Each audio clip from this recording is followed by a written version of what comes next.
ముందుగా వేదిక టీవీ ప్రేక్షకులకు స్వాగతం. వేదిక టీవీ చేపడుతున్న సర్వే ఏదైతే ఉందో ఇది కేవలం ప్రజల అభిప్రాయాలు మాత్రమే. వేదిక టీవీ అభిప్రాయం కాదు, నిజాన్ని నిర్భయంగా ప్రజలతో చర్చించడానికి వేదిక టీవీ ఎప్పుడు కృషి చేస్తుంది.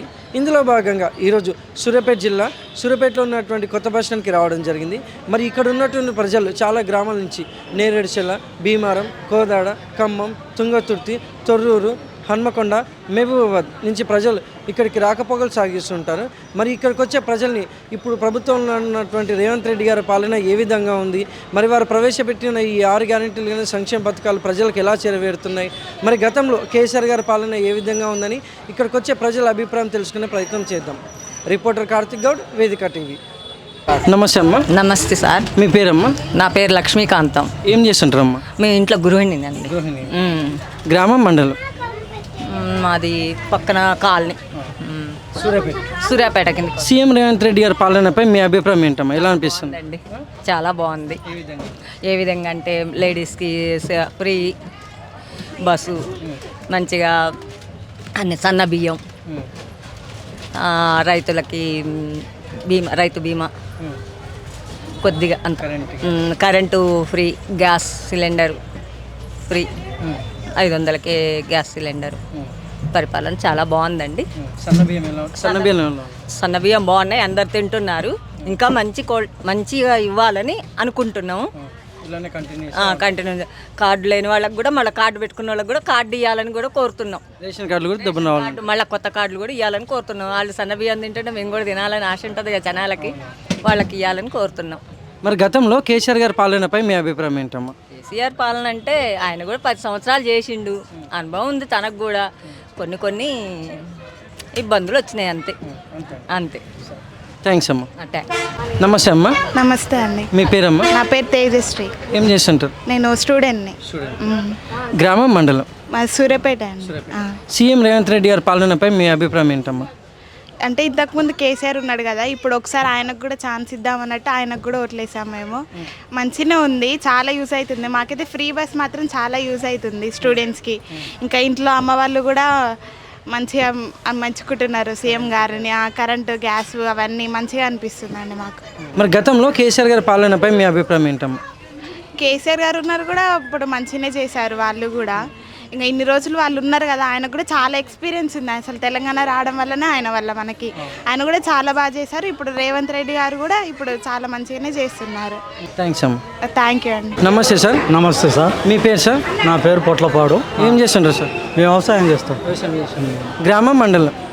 గ్రామం పొట్లపాడు, మండలం పెన్బాడు. సీఎం రేవంత్ రెడ్డి గారి పాలనపై మీ అభిప్రాయం ఏంటి సార్? మా అభిప్రాయం అంటే ఒకటండి, రుణమాఫీ అన్నాడు. ఇంతవరకు పూర్తిగా రుణమాఫీ చేయలే. గ్రామంలో కాలే, చేయలేని అధిక హామీలు ఇచ్చిండు. హామీల వల్ల కూడా ఏం అమలు కాలే. రేషన్ కార్డులు అన్నాడు, మరి ఇంతవరకు రాలే. కొత్త రేషన్ కార్డు రాలే. పింఛన్లు అన్నాడు, 4000 రూపాయలు ఇస్తాడు, ఇంతవరకు అమలు కాలే. రైతు బంధు కూడా అంతంత మాత్రమే పడ్డది. రైతు బంధు కూడా ఇంతవరకు 4 ఎకరాల వరకే పడ్డది. మరి ఏముంది ఆయన పరిపాలన కూడా అంత కరెక్ట్ లేదు. హామీలు ఇచ్చిండు కానీ హామీలు నెరవేర్చట్లే.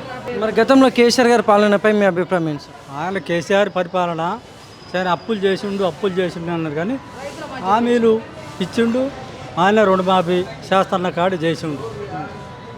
ఇంకా ఆయన ఇట్లాంటి హామీలు ఇచ్చి జనాన్ని సోమరిపోతులక చేయలే. హామీలు ఇచ్చి ఈ ఉచితాలు ఇచ్చి సోమరిపోతులు చేస్తారు గవర్నమెంట్. ఏ గవర్నమెంట్ వచ్చినా ఉచితాలు ఇచ్చి, ఉచితాలు వద్దు మనకు, ఉచితాలు అనేది వద్దు, సోమరిపోతులు చేయొద్దు. నా అభిప్రాయం అది. Thank you sir. Thank you. Penbadu మండలం మాది, పొట్లపాడు గ్రామం. ఆయన రుణమాపి ఒక పావులొంతే చేసాడు, 30 వంతు చేయలేదు. అది ఈ 30 వంతులు ఏడిపోవాలి, బాధ కాదా? ఇప్పుడు ఆయన తీరుస్తాడనే కదా మనం కట్టంది, పై వడ్డీ కట్టమంటుండు. మనకు తలంతా బరువు అయ్యాగా ఏం సుఖం. 2 లక్షల పైలు ఉన్న వాళ్ళకు కట్టినాం, వడ్డీ కూడా కట్టినాం. ఇంతవరకు 2వ విడత చేస్తున్నాడు, 3వ విడత చేస్తున్నాడు. ఇంతవరకు భర్త భార్య పేరు మీద ఏం చేయలేదు. నా పూర్తిగా కట్టినా, ఆయనే కావట్లేదు. 1.60 ఉన్నాయి, కావట్లేదు. ఏం సుఖం. మరి ఇప్పుడు జాబులను పెట్టి సెకండ్ లిస్ట్ ఎప్పుడు తీస్తావు నువ్వు? సెకండ్ లిస్ట్ తీస్తే మా అమ్మాయిల పేర్లు ఉన్నాయి వస్తాయన్న బాధ ఉంటుంది. నువ్వు ఆ సెకండ్ లిస్టే పెట్టవైతివి. కానీ కొన్ని ఆయన ఎక్కినాక ఒక పావులొద్దు మంచి చేసిండు, 30 పావులొద్దు నష్టం చేస్తుండు. బడ్జెట్ లేదా, టైం పడుతుంది. టైం పడుతుంది కరెక్టే. నువ్వు 3వ విడత వచ్చిందిగా, 3వ విడత చేయొచ్చుగా. 200 యూనిట్లు ఎందుకు చేయలే? 100 చేస్తే సరిపోద్ది. 200 వరల నీకు ఎంత నష్టం? నువ్వు రైతులు ఎంత ముంచుతున్నావు, ఎంత ఆగం చేస్తున్నావు, అది తెలిసి ఉండాలిగా. ఇప్పుడు టికెట్ పెట్టినావు, ఆడవాళ్ళకు లేదన్నావు, అలా సగం పెట్టపోయినావు టికెట్. కొన్ని రుణమాఫీలు చేద్దుగా, కొన్ని రైతు బంధు ఎద్దుగా, నీకు కొద్దిగా ఉపయోగం ఉండుగా. అట్లా చేయవైతివి. అసలు చేస్తేవి అసలు పెడితివి. ఏం సుఖం? మరి ఉద్యోగాలు అన్నావు,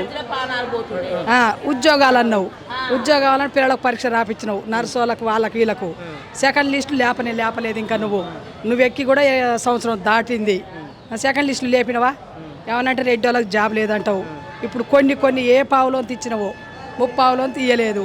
ఏం చేయాలిగా చెప్పు? రైతుల ముక్కు తిప్పల పెడుతుండు. ఇలా వడ్లేంది, కళ్ళల్లో ఎట్లున్నాయి, ఎన్నటిసంది నీకు కాట కావాలి.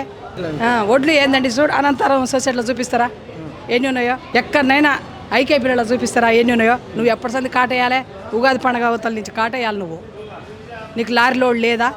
మస్తున్నాయి వడ్లు, గడ్డి వాళ్ళ కొద్దిగా ఉన్నాయి. ఏ సుఖం? మొన్న వాన వచ్చింది, కొట్టకపోతే ఏంది? 6 నెలల కష్టం రైతు. మీ ఊళ్ళో వడ్ల మార్కెట్ ఉందంటారా? బాగుందా అండి? ఇక్కడ ఉంది, అనంతారం ఉంది. అనంతారం సొసైటీ. అక్కడ తీసుకొచ్చి వడ్లు వస్తారు. మరి గిట్టుబాటు ధర దక్కుతుందా అమ్మ మీకు? ఏం గిట్టుబాటు లేదు. థ్యాంక్స్ అమ్మ. నమస్తే అమ్మ. నమస్తే. మీ పేరమ్మా? నా పేరు మరియమ్మ. ఏం చేస్తుంటారమ్మా? నేను కూలి పని తిరుమలగిరి మండలం. సీఎం రేవంత్ రెడ్డి గారి పాలనపై మీ అభిప్రాయం ఏంటమ్మా? ఇప్పుడు కేశవరావు ఇప్పుడు పేదవాన్ని బాగు చేస్తానన్నాడు. ఒక్క ఇంట్లో 4గురికి ఇచ్చిండు దైత బంధం. ఒక్క మనిషికి 7,000, 7 లక్షలు, ఒక మనిషికి 7 లక్షలు. ఇప్పుడు మేము నిరుపేదలో, మాకు ఇల్లు లేదు, జాగలేదు, కొడుకోడలు చచ్చిపోయినారు. మాకు పెట్టమంటే మాకు పెట్టలే. మరి మధ్యన ఆయనేను మరి 10 సమక్షలు కూడా మరి భూములు ఉన్న ఆయన డబ్బులు వేస్తాడు. మరి పేదవాన్ని చూస్తలేడు కదా. మరి ఇప్పుడు కాంగ్రెస్ ప్రభుత్వం వస్తుంది, ఏం పని చేస్తున్నారు అని మీరు అడగమంటారు. మమ్మల్ని అడగమంటే మేము చెప్తున్నాం. మరి ఎవరు కూడా ఉన్నోళ్ళకే చూస్తున్నారు కానీ లేని వాళ్ళకే చూస్తున్నారు. ఎవరన్నా చూస్తలేరు కదా. నిరుపేదలు ఎంతోమంది ఉన్నారు, ఇల్లు లేని వారు ఎంతోమంది ఉన్నారు, అనాథలు ఎంతోమంది ఉన్నారు, దిక్కుదశ లేని వారు ఎంతోమంది ఉన్నారు. మరి ఎవరైనా పోషించుతున్నారు? మరి ఇప్పుడు కేసీఆర్ ఎవరు పోషిస్తుండు? ఇప్పుడు రేవంత్ రెడ్డి కొడుకులు గంజి బస్సలేరని వాళ్ళని పాటించుతుండు, బస్సులను పిరిగి నడిపిస్తుండు, కరెంటు పిరిగిస్తుండు. ఆయన ఏం చేస్తాడు? నిన్న మొన్న ఆయన చేసిన డబ్బులన్నీ, ఆయన అప్పులు చేసినవన్నీ తీర్మానం చేస్తాడు. మరి అప్పులన్నీ మిగిలిపోతుంది. మరి మాకు ఇంకేం చేస్తాడు? ఇప్పుడు ఇల్లు అని అంటారు. ఇల్లు ఉన్నోళ్ళకి ఇస్తాడో లేనికి ఇస్తాడు మాకైతే తెలియదు కదా. అయితే మరి ఇప్పుడు ఒక్క ఇంట్లో 4గురికి ఇచ్చిందంటే కేశవరావు మరి మమ్మల్ని ఏం బాగు చేసినట్టు? ఒక మాట. ఇప్పుడు మేము దిక్కులేని వాళ్ళం, కొడుకు చచ్చిండు, కోడలు చచ్చిండు, నా కొడుకు 4 పిల్లలు, మాకు ఏమి ఇవ్వమన్నా ఏమి ఇవ్వలే. మేమెంతో అనాథలం, దిక్కులేని వాళ్ళం, మిరపతోటలు ఏరబోయి కష్టం చేసి ఎట్టి కష్టం చేసుకొని బతకగలుగుతున్నాం. మరి కేశవరావు మంచోడు అందామా? రేవంత్ రెడ్డిని మంచోడు అందామా? భూములు ఉన్న వాళ్ళకి డబ్బులు సందడి వేస్తాడు. భూమి లేనివాడు ఏం చేస్తాడు? నువ్వు డబ్బు ఏం చేస్తావని అడిగిండు కేశవరావు. ఏం చేస్తావంటే తింటామో తాగుతామో, మాకు పిల్లలుండి పెళ్లి చేస్తామో, గూడు కట్టుకుంటామో, ఏం చేస్తావు నువ్వు అని ఇంట్లో అనాథలకు ఇయ్యలేదు. ముసలోళ్ళు 60 ఏళ్ళు ఉన్న వాళ్ళకి ఇయ్యనన్నాడు. ఇయ్యనంటే మేము ఊకున్నాం. ఏం చేస్తాం మరి? ఇగో ఎవరన్నా లంచం పడితే లంచం వేయకన్నాడు. డబల్ లంచాలు తినిచ్చిరుగా కేశవరావు చేసిన పనులు. అన్ని పనులు చేసిండు అయ్యా కేశవరావు. అన్ని పనులు మంచిగా చేసిండు. నీళ్ళ ట్యాంకులు వేసిండు, అందరికి ఇచ్చిండు. మంచి ఉన్నోనికి ఇచ్చిండు కానీ లేనోనికి అయితే ఎవరిని బాగు చేయలే. మరి ఇప్పుడు ఉన్నోని ఇప్పుడు ఈయన బాగు చేసిండు అందామా, ఆయన బాగు చేసిండు అందాం? రేవంత్ రెడ్డి ఉన్నోని లేనోని అనాథిని చూస్తుండు. ఇల్లు ఎవరికైతే లేదో ఆయన గట్టిద్దాం అంటుండు. అన్నీ ఒక్కొక్క దుక్కున నడిపిస్తున్నాడు. ఇల్లు కట్టు నడిపిస్తూనే ఉండు. ఇంకా ఇక్కడ ఎవరు అనాథులు ఉండి ఎవరు లేకుంటున్నారు అని కూడా చూడగలుగుతాడు రేవంత్ రెడ్డి. సరే ఆయన దయ వలన సరే దేశాన్ని ముంచిన వాళ్ళే, తెలిపిన వాళ్ళే. మనం అందరం అయితే వాళ్ళ చేతులు ఉన్నాం కదా. మనకేం పరిపాలన చేస్తారో ఓటు వేయమని చేస్తాడు. మన ఓటు 1,00,000 రూపాయల ఓటు. ఎవరికి ఏమంటే వాళ్ళకి వేస్తాం. మేము బాగు చేస్తాం. మేము సుందరగా ఖాళీ ఉన్నాము. ఆ ఖాళీకి శంకుతాపం చేసిండు రేవంత్ రెడ్డి. మాకు చెట్టు లేదు, చేమ లేదు, భూమి లేదు, జాగలేదు తిరుమలగిరి కాడ. అయితే అలాంటిది దాన్ని ఆడ బండబెట్టిండు ఆ రోడ్డును. ఆ రోడ్డు కోసం మేము ఎంతమంది ప్రయత్నం చేసినా ఎమ్మెల్యే మాకు ఇంటలేడు. అది రోడ్ అయితే లేదయ్యా. మాకు చెట్టు లేదు, గుట్ట అయినా కట్టినాం, బండ అయింది ఉన్నాం మేము. అసలే మాకు బండే, చెట్టు లేదు, చేమ లేదు, బర్రెలు లేవు, గొర్రెలు లేవు, మనుషులే ఉన్నాం. ఇందిరా మిల్లుకి దరఖాస్తు పెట్టిరా? అయ్యా పెట్టినాం. పేరు వచ్చిందా? పేరు వచ్చింది. దేవుని చిత్తం అయ్యా. ఇక ఇప్పుడు 60 ఏళ్ళకి ఇయ్యని అన్నాడు, మేము ఏం చేసినాం? ఎవరికి ఇస్తారో ఎవరికి పోతారో. మేమైతే ఇప్పుడు మాకు తెలియని వాళ్ళు, నా భర్త ముసలోడు, నా కొడుకు లేరు, నేను ఎవరితో ఏం మాట్లాడాలి? నువ్వు ఆడుపో అని అంటారు, మమ్మల్ని తీసేస్తారు. మాకు చదువు శాస్త్రం రాని వారు మేము, మాకేం తెలుస్తుంది? దేవుని చిత్తం. రేవంత్ రెడ్డి అయితే ఉన్నోన్నో లేనోన్నో ఎత్తుకుతుండు. ఆయన దయ వలన మా ఆసంటి వారికి బీజవారు. నా కొడుకు 3 బిడ్డలయ్యా. నా బిడ్డ నా మనవరాలు ఇద్దరు పెళ్లి చేసిన, కూలి చేసి 4 చేసి. ఇదే ఏమైనా ఎక్కడికి ఎన్నిసార్లు పోయినా కలవలేదయ్యా. నా మనవరాలకి ఏమైనా సాయం చేస్తాడేమని ఎన్నిసార్లు పోయినా కలవలే. ఆ దేవుని చిత్తం కలవకుండా మా ఇక వీళ్ళు సంఘస్థులు పెళ్లి చేసిరు. నేను దేవుని నమ్ముకున్న మా సంఘస్థులే వాళ్ళు వచ్చి నా మనవరాలు పెళ్లి చేసిండ్రు అయ్యా. మరి నిరుపేదలు కానీ పెట్టాలి కదా అయ్యా. గుడిసెలు ఉన్న గుజ్జు ముసలిదాన్ని ఆటో అయినా తీసుకుపోయి ఓటేపించుకుంటుంటే మాకు ఇవాళ మీకు 60 ఏళ్ళలోనే 70 ఏం చేస్తామంటుంది. మరి మేము తినడన్నా తినాలి కదా. ఏ భూములు దాగాలు కొనలేము, ఇల్లు కట్టలేము, తినడన్నా తింటాం. మీ ఎమ్మెల్యే ఎవరమ్మా? అయ్యా ఎమ్మెల్యే ఇప్పుడు మందుల సాయం ఆయనే శంకుతాపం చేసిండు. మా రోడ్ వస్తలేదు అయ్యా మాకు.